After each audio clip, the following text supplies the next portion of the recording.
Krishnam Vande Jagat Guru.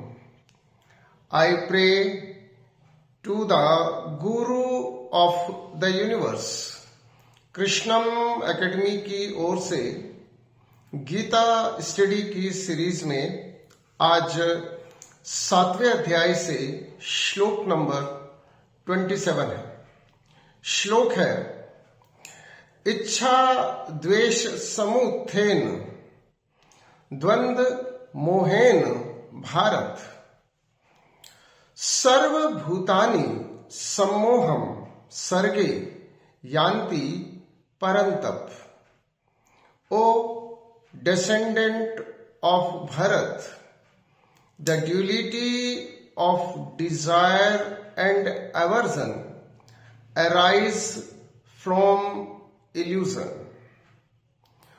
O conqueror of the enemies, all the living beings in this material world are deluded by these. हे भरतवंशी भारत, मोह से राग और द्वेष, इच्छा और द्वेष उत्पन्न होते हैं। हे परंतप अर्जुन, इस भौतिक संसार के सभी प्राणी, सभी मानव जन्म से ही मोहग्रस्त होते हैं। इस श्लोक में अर्जुन को और अर्जुन के माध्यम से हम सबको परमपिता परमेश्वर समझा रहे हैं, इस संसार को समझा रहे हैं, इस संसार की ड्यूलिटी, इसके द्वंद्व को समझा रहे हैं। भगवान बता रहे हैं कि यह संसार, यह भौतिक संसार द्वंद्व से भरा हुआ है।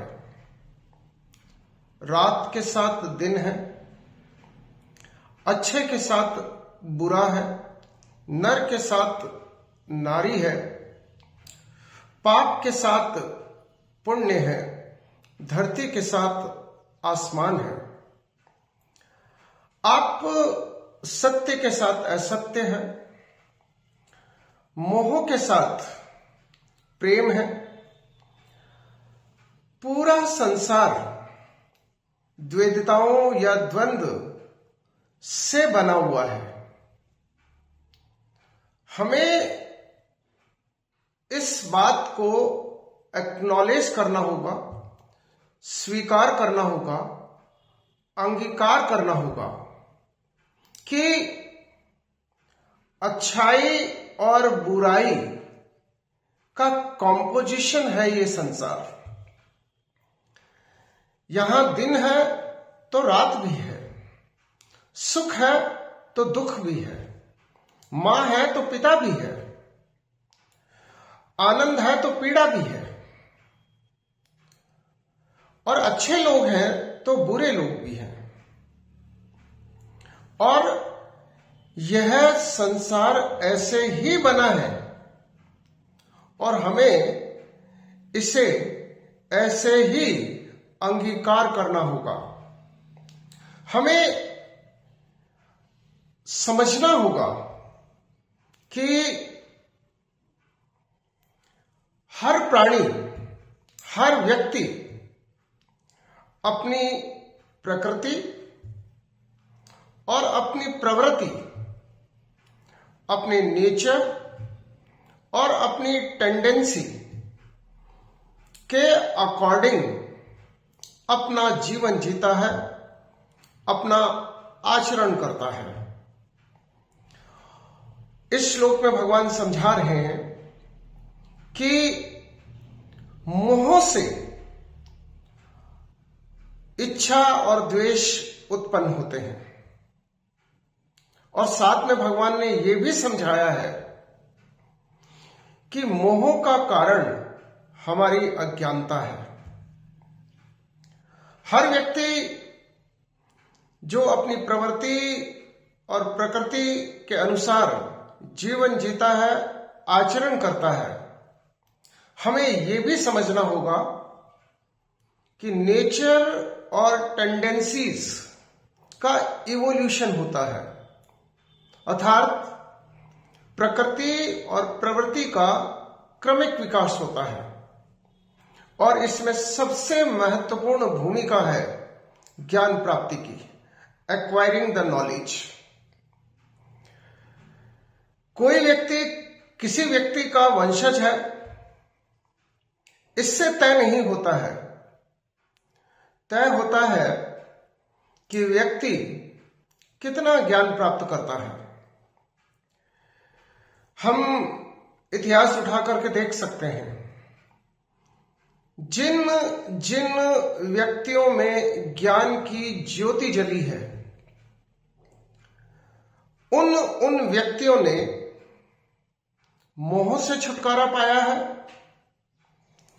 मोह से छुटकारा पाने के बाद में उन्होंने राग द्वेष से छुटकारा पाया है और अपने अल्टीमेट एम ऑफ लाइफ अर्थात परम आनंद को प्राप्त किया है।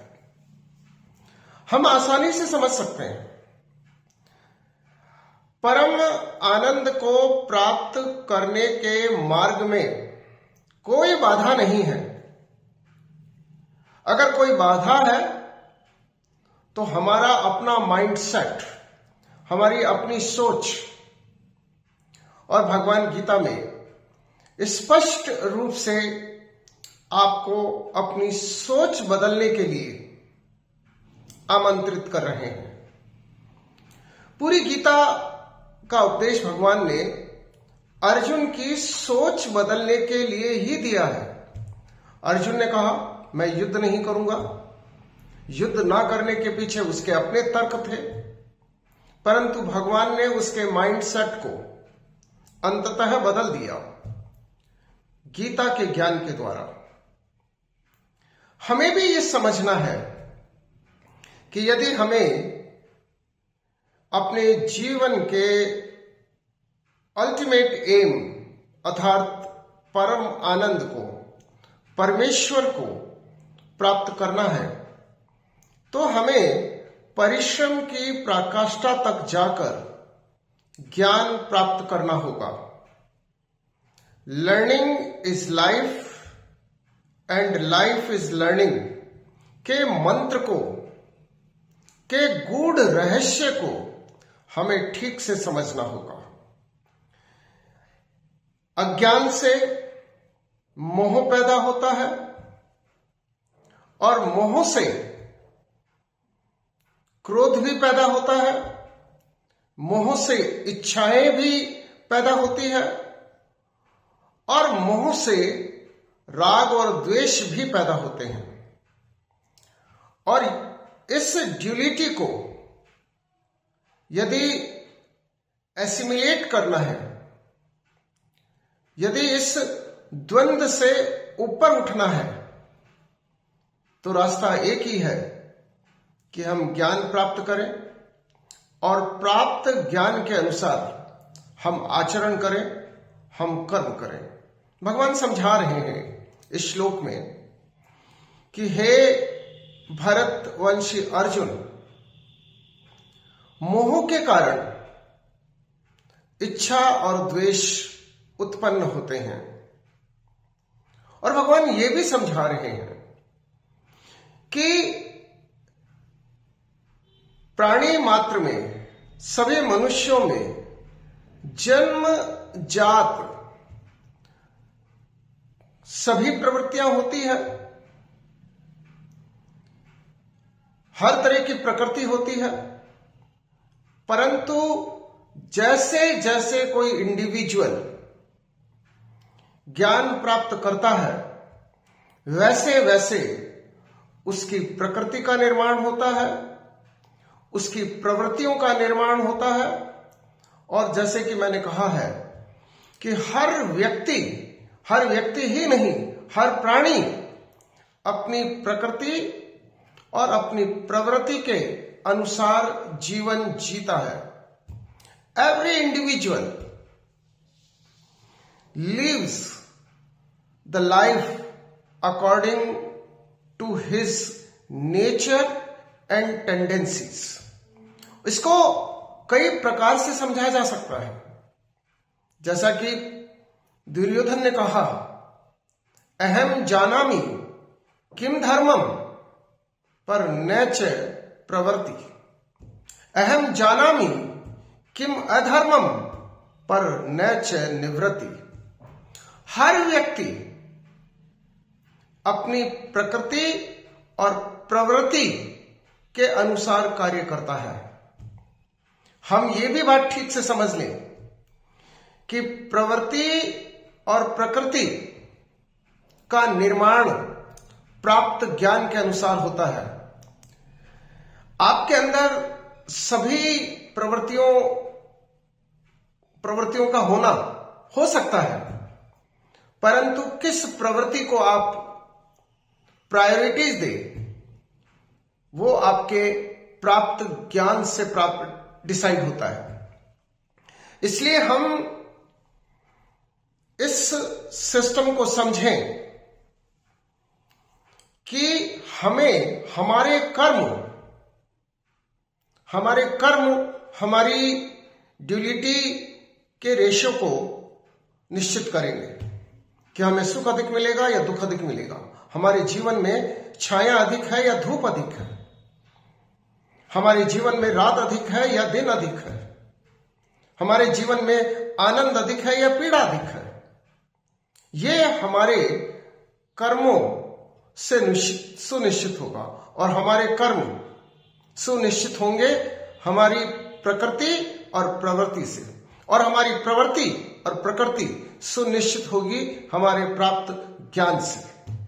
अज्ञानता के कारण ही मोह पैदा होता है, मोह के कारण ही क्रोध पैदा होता है, मोह के कारण ही इच्छा और राग द्वेष पैदा होते हैं। ये बातें आसानी से समझी जा सकती है। सार निकलता है कि हमें परिश्रम की पराकाष्ठा तक जाकर ज्ञान प्राप्त करना है, और प्राप्त ज्ञान के अनुसार, ज्ञान अधूरा नहीं,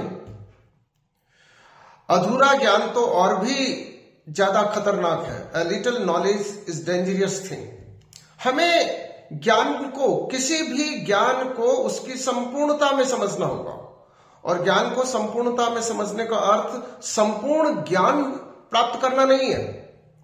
ज्ञान को संपूर्णता में समझने का मतलब है कि जिस विषय पर आप ज्ञान प्राप्त कर रहे हैं, उस विषय के दोनों साइड्स को आप ऑब्जर्व करें, क्योंकि हमें यह समझना चाहिए कि every coin has two sides. और अगर हमें उस संपूर्ण सत्य को समझना है, तो हमें दोनों साइड्स को ठीक से ऑब्जर्व करना होगा, और यदि हम ऐसा कर पाते हैं तो हम ये कहेंगे कि हमने संपूर्ण सत्य को प्राप्त किया है। और फिर वो जो ज्ञान प्राप्त होगा, उस प्राप्त ज्ञान के अनुसार हम कर्म करेंगे, भटकेंगे नहीं। और यदि हमारे कर्म सुकर्म है, हमारे कर्म सदकर्म है, तो निश्चित रूप से हम अपने जीवन की द्वंद्वता, ड्यूलिटी से ऊपर उठ पाएंगे। हम सुख और दुख से ऊपर उठकर परम आनंद को प्राप्त कर सकेंगे। जय श्री कृष्ण।